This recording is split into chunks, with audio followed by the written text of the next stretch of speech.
যুক্তরাষ্ট্রের হামলার পর পাল্টা হামলার কড়া হুঁশিয়ারি দিয়েছে ইরান। মার্কিন প্রেসিডেন্ট ডোনাল্ড ট্রাম্পের উদ্দেশ্যে ইরানের সামরিক বাহিনীর হুমকি, এ যুদ্ধে শুরুটা আপনি করে থাকতে পারেন, কিন্তু শেষটা আমরাই করব। এ সময় ট্রাম্পকে জুয়ারি বলে সম্বোধন করেন ইরান সেনাবাহিনী।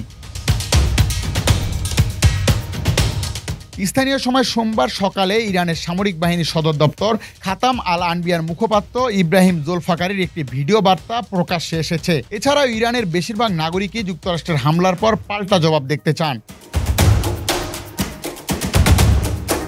ইরানের সর্বোচ্চ নেতা আয়াতুল্লাহ আলী খামেনি যুদ্ধের ক্ষেত্রে যুক্তরাষ্ট্রকে পাল্টা আঘাত করার হুঁশিয়ারি দিয়েছেন, যা ইরানের জনগণের মধ্যে একটি শক্তিশালী অনুভূতি প্রকাশ করে। তবে ইরানের সামনে পাল্টা জবাব বা সমঝোতা দুটি পথই খোলা আছে এবং এটি ইরানের সিদ্ধান্তের উপর নির্ভর করবে।